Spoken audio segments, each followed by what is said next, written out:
Hello my dear student, चलिए स्वागत करते हैं आप सभी का आपके अपने प्यार से यूट्यूब चैनल इंस्पायर स्टडी पर। देखिए, इससे पहले जो एक्सरसाइज है 1.1 की जितना भी बेसिक था तथा इससे पहले जितने भी क्वेश्चन थे, अर्थात क्वेश्चन नंबर 1 से लेकर 4 तक मैंने पिछली वीडियो में सब कुछ कवर कर दिया है। प्लेलिस्ट तैयार कर दी है, आप प्लेलिस्ट में जाकर सारी वीडियो कवर कर सकते हैं। और अपनी यहाँ जीके जीएस को मजबूत करना चाहते हो तो डिस्क्रिप्शन में मेरे सेकंड चैनल का लिंक है, वहाँ जाकर अपने जीके जीएस को मजबूत कर सकते हो। अब चलिए क्वेश्चन की शुरुआत करते हैं। तो जैसे कि आप सभी ने थंबनेल में देख लिया होगा, आज हम इस वीडियो में पाँचवा, छठा और सातवें क्वेश्चन को कवर करने वाले। तो आपके सामने ये रहे। अब इस क्वेश्चन को एक एक ध्यान से पढ़ते हैं, फिर कवर करने की पूरी पूरी कोशिश करते हैं। इसमें लिखा गया, जांच कीजिए कि क्या किसी प्राकृत संख्या n के लिए 6 की पावर n 0 पर समाप्त हो सकता है। यानी कि हमें कहना है चेक विदाउट 6 की power n can end with the digit 0 for any natural number. सही है।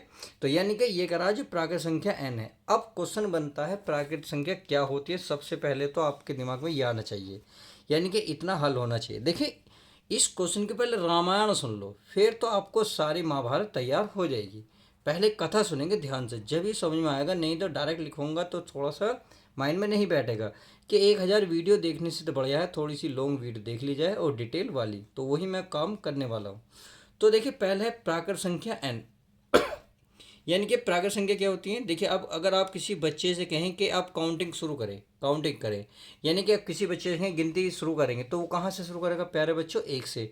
अर्थात कोई भी चीज़ जो एक से शुरुआत होती है वो नेचुरल नंबर में आ जाती है। यानी कि 1 2 3 4। भाई, आप कोई भी वस्तु को गिनते हो तो एक से चालू करते हो ना, तो समझ में आ गई। अगर मैं होल नंबर की बात करूँ तो होल नंबर में क्या होता है, होल में जीरो शामिल हो जाती है। तो इस प्रकार से आपको प्राकृत संख्या और होल नंबर पता होने चाहिए, यानी कि नेचुरल नंबर और होल नंबर। समझ में आ गई। तो चलिए, यहाँ करा प्राकृत संख्या, यानी कि एन के लिए 1 2 3 करने की सोच रहा है, और उसके करा क्या लास्ट में जो अंक है जीरो पर समाप्त हो सकता है, यानी कि लास्ट डिजिट तो है जीरो पर समाप्त होगी या नहीं। जैसे अगर मान लो ये 6 की पावर n है, ये जैसे कि इसने दे रखा, क्लियर। अगर मैं इस n की पावर जो नेचुरल नंबर था 1 रखूँ, तो आपने 6 की पावर 1 रखूँगा तो कितना आएगा प्यारे बच्चों, 6। समझ में आ गई। यदि मैं n के स्थान पर अब 2 रखूँ, यानी कि 6 की पावर 2 रखूँ, तो आप देखेंगे 36 आएगा, यानी कि 26, यानी कि 6 की पावर 2। अगर मैं 3 रखूँगा तो 3 रख लो जी, कितना आएगा, ये आएगा आपका 216। कितना आएगा, 216। तो आप एक चीज़ बड़े ध्यान से देख रहे होंगे, लास्ट अंक जो है हमारा किस में समाप्त हो रहा है, 6 पे। किस में, 6 पे। यानी कि लास्ट डिजिट तो मिल लिया हमें 6, और हमें क्या चाहिए इसमें, 0। कहने का मतलब है अगर n की पावर कोई ऐसी मिल जाए जिसका अंक हमें लास्ट वाला क्या मिल जाए, 0। क्या मिल जाए, तो 0। तो देखो, 0 एक ही कंडीशन हो सकती है, जब कोई भी संख्या 10 से डिवाइड हो। अर्थात आप देख रहे होंगे, अगर 10 को डिवाइड करोगे, 10 पूरा पूरा डिवाइड हो रहा, तो इसका मतलब लास्ट में 0 आ सकती है। अगर 20 को आप 10 से करोगे तो आप समझ में आ रहा होगा। अगर मैं 100 को 10 से करूँगा तो डिवाइड हो रहा होगा।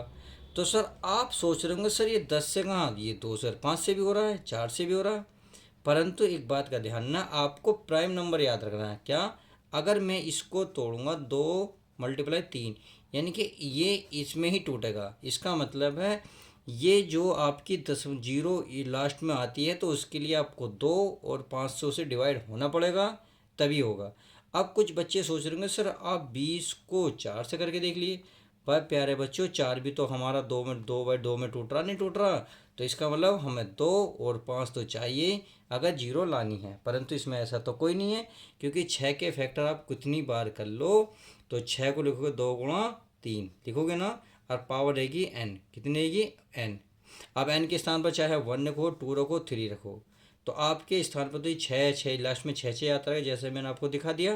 तो इसका मतलब तो यही हुआ कि ये आप ये इसके जीरो नहीं आ सकते, यानी कि 6 की जो 6 की पावर n है शून्य में समाप्त नहीं होगी। समझ में आ गई।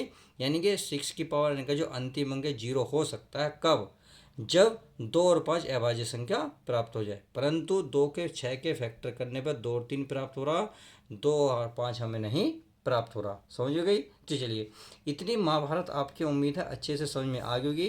तो चलिए मैं इसको लिख देता हूँ। अब क्वेश्चन नंबर देखिए, इसका आंसर लिख लेते हैं अच्छे से। तो यहाँ मैं क्वेश्चन नंबर, ये आंसर है कौन सा क्वेश्चन नंबर प्यारे बच्चों, 5। कितना, 5। तो क्या लिखेंगे, बहुत प्यारी चीज़ लिखेंगे, ये लिखेंगे 6 की power n can can and क्या लिखेंगे, एंड विद डिजिट क्या लिखेंगे, डिजिट, डिजिट ऐसे लिखा जाए, हाँ जी, डिजिट ऑफ, ये सॉरी इफ लिख दो, इफ 2 and 5, कितने 2 and 5 बोथ।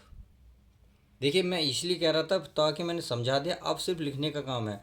तो 6 can end with digit if 2 and 5 both are क्या लिखेंगे, both are it's it's prime, PRIME prime factor, क्या प्राइम फैक्टर्स, समझ में आ गई। तो चलिए अब प्राइम फैक्टर में हमने देखा जब हम 6 की पावर n को तोड़ लेते तो ये 2 गुणा 3 में टूट रहा था, और पावर n दो और तीन, दो मतलब 2 और 5 नहीं है ताकि 0 बन जाए, अब नहीं है।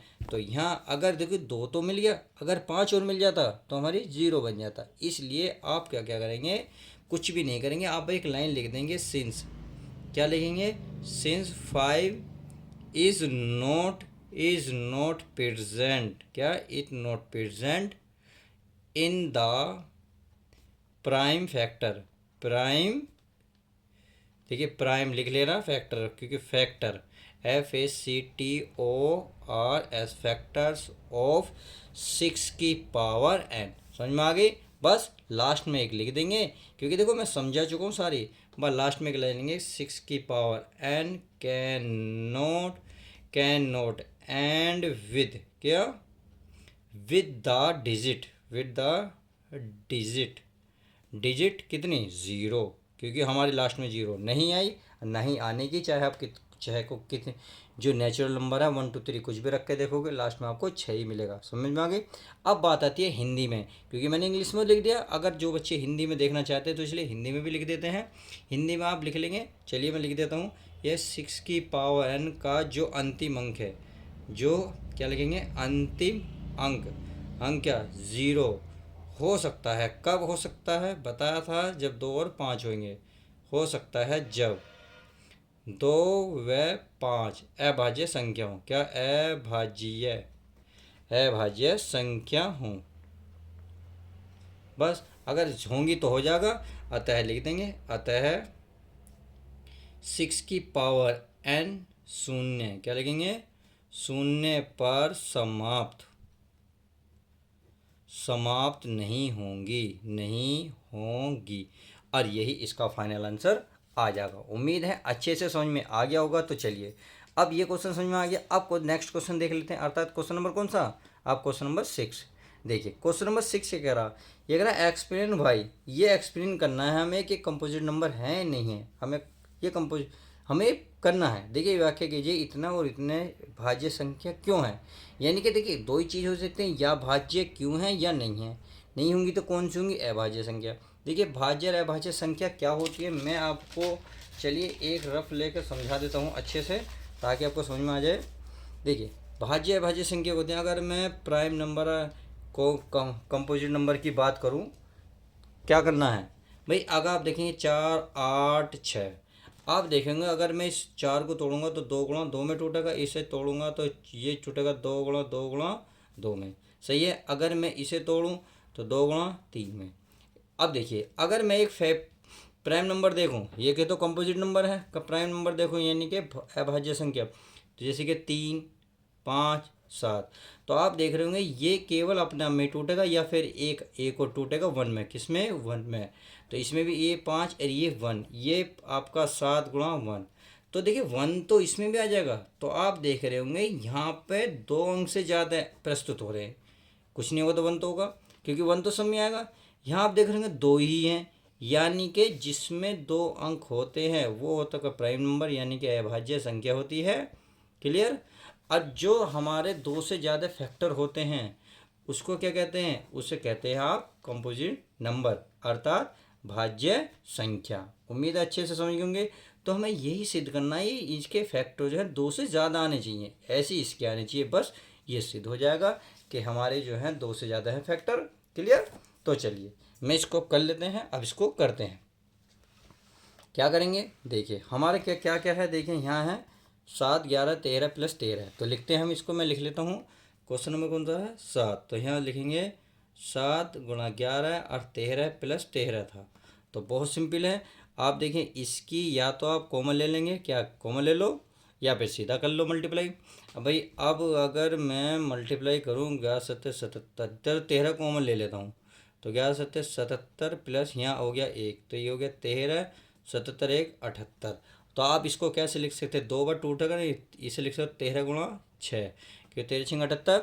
तो आपने देखा 2 से ज़्यादा फैक्टर हुए तो इसका मतलब अभाज्य संख्या नहीं है, ये क्या है, भाज्य है, यानी कि कंपोजिट नंबर। बस इतना ही लिखना था। तो आप लिख सकते हैं हिंदी में अगर लिखना चाहें तो अतः यह एक भाज्य संख्या है क्योंकि इसके अभाज्य जो है एक को छोड़कर अन्य दो फैक्टर है, यानी कि एक तो होंगे होंगे, आप एक को छोड़ दो तो एक से ज़्यादा है, यानी कि अन्य और भी दो फैक्टर है। बस आप लिख सकते हो ना, बिल्कुल लिख लेना।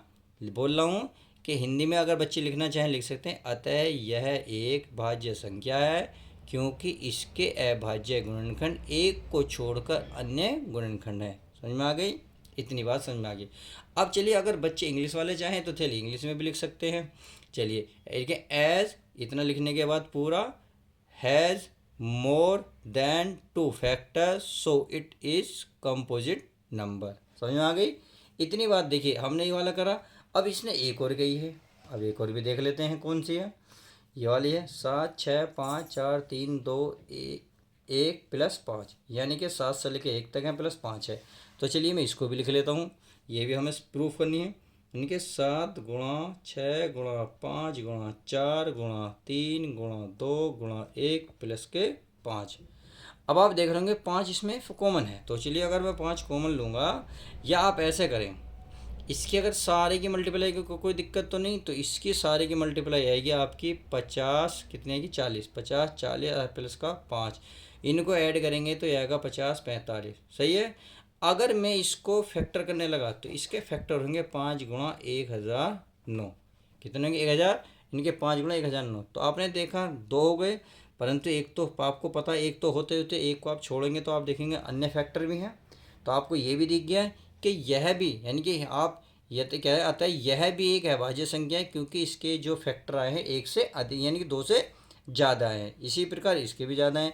तो हमें यही प्रूफ करना था। हिंदी आप लिख दे गए हैं बिल्कुल कि यह भी एक अभाज्य संख्या है क्योंकि अभाज्य गुणनखंड एक को छोड़कर अन्य दो गुणनखंड है। क्लियर। इंग्लिश वाले बिल्कुल वही रिपीट करनी है जो लाइन मैंने लिखवाई थी कि एज लिखना है, फिर इसको आपको लिख देना है कि has more than 2 factors so it is composite number. उम्मीद है अच्छे से ये भी क्लियर हो गया होगा। अब चलिए नेक्स्ट क्वेश्चन देख लेते हैं। अब नेक्स्ट क्वेश्चन देखिए कितना बड़ा है, देखिए देखने में तो इतना बड़ा जैसे हाथी, पर डरने की कोई बात नहीं। कहते हैं जब साथ हैं आरपी सर तो काहे का डर। तो हमें वही करना है। देखिए अगर आप इतने बड़े को ध्यान से पढ़ोगे तो चक्कर आ जाएंगे, आप इसे शॉर्ट में पढ़ो। देखिए यहाँ कोई एक सर्कल है, देखो ध्यान से पढ़ो इसे। इसमें कोई एक मैदान का एक जो सर्कुलर एक रास्ता है, पथ है। तो इस चक्कर में एक सोनिया नाम की लड़की कह रहा सम या Sonia take 80 minutes drive on 1 round, यानी कि एक चक्कर लगा रही है इस वृत्ताकार पथ का और वो 18 मिनट में कंप्लीट कर रही है। उसी को रवि जो है 12 मिनट में कंप्लीट कर रहा। और फिर आगे करा है कि बोथ स्टार्ट एट, देखने दोनों जो एक साथ same point and at the same time, यानी कि दोनों जो हैं सेम दिशा और सेम समय, यानी कि करा start at the same point, same स्थान से एट द सेम टाइम और सही समय पर, एक साथ समय पर, and go in the same direction, और सेम डायरेक्शन में भागते हैं। देखिए हिंदी वाले देख लें कि कोई खेल का मैदान वृत्ताकार है, इस मैदान के चक्कर लगाने में सोनिया को 18 मिनट लगते हैं, जबकि इसी मैदान का चक्कर लगाने में रवि को कितने मिनट लग रहे हैं 12। कि मान लीजिए दोनों एक ही स्थान और एक ही समय पर चलना प्रारंभ करके एक ही दिशा में चलते हैं, यानी कि वह एक पॉइंट ही है जहाँ पे एक स्थान एक ही समय और एक ही दिशा में चलना है।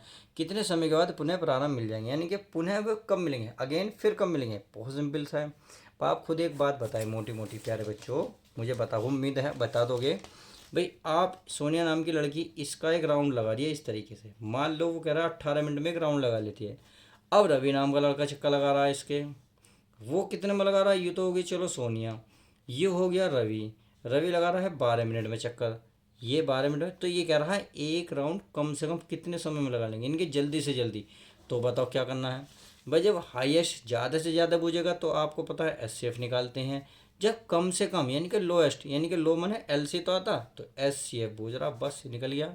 तो दो संख्या हमें दी हैं 18 और 12, यानी कि फर्स्ट नंबर दिया है हमें 12 और सेकंड नंबर दिया है हमें 18। एस सी एफ निकाल लो। चले एस सी एफ निकालेंगे तो एस सी एफ कितना निकलेगा इसका, भाई आप इसके फैक्टर करोगे 2 × 2 × 3, अगर इसके फैक्टर करोगे 2 गुणा कितना आएगा 12 यानी कि 9, 2 × 3 × 3 होएगा, 3 × 9 = 18, ये हो गया सही है। अब इसका एस सी एफ कितना आएगा, जो दोनों में कॉमन है, एक ये हो गया, एक हमारा ये हो गया, यानी कि 2 × 3 ये हो गया हमारा 6। अब एलसीएम क्या निकलेगा, एलसीएम बूझा, चाहो तो आप इसको निकालने की जरूरत ना। देखिए एलसीएम के लिए क्या क्या बताया था मैंने, जो संख्या यहाँ ही है पहले तो उसे लिख लो 2 × 3। अब जो बच गई, एक तो ये बच गई, एक ये बच गई, इसे भी लिख लो। चलो कितना हो गया, गुणा करके देख लो, ये हो गया 2 × 6, 6 × 12, 12 12 × 36, कितना आएगा 36। 36 मिनट में कम ये एक साथ पॉइंट को छू लेंगे। उम्मीद है समझ में आ गया होगा। तो चलिए अब इसको कर लेते हैं अच्छे से। तो बताइए रवि ने कितने टाइम में चक्कर मारा था, रवि ने जो चक्कर लगाया था 12 मिनट में एक पूरा कर लिया था। अगर मैं सोनिया का पूरा बात बताऊं, सोनिया ने करा था 18 मिनट में उसने कंप्लीट करा था, सही है। अगर मैं इसका, उसने बुझा है कम से कम, यानी कि आपका ये जो है फर्स्ट संख्या बन जाएगी 12 और ये बन जाएगी आपकी सेकंड कितनी 18। अगर मैं एच सी एफ की बात करूं तो एच सी एफ कितना आएगा, तो इनका अभी निकाल के लिखाया था मैंने 6। तो एल सी एम पूछ रहा, तो एल सी एम के लिए फॉर्मूला आप सभी को पता होना चाहिए, फर्स्ट संख्या सेकंड संख्या अपॉन एस सी एफ, कितना एस सी एफ बताया था, बहुत बार बता चुका हूँ, क्योंकि मैं जब को बेसिक बता रहा था तो यही चीज़ें बता रहा था। प्लीज़ बेसिक को देखो एक बार। अब देखिए फर्स्ट संख्या कितनी है 18, सेकंड संख्या फर्स्ट संख्या है अच्छा 12, इसी 18, चलो एक साथ आएगी अपॉन कितना 6। अब 6 से कितनी बार कटेगा 2, 2 की मल्टीप्लाई 18 में करोगे कितना आएगा 18 दूनी 36, और यही इसका फाइनल आंसर आ जाएगा। तो इस तरीके से इस एक्सरसाइज को हमने कंप्लीट करा, धुआं धुआं कर दिया। अब मैं गम बहुत खुश हुआ। आप वीडियो को आप फटाफट लाइक करें। मिलते हैं नेक्स्ट एक्सरसाइज के साथ, जब तक के लिए दोस्तों goodbye, take care, love you guys.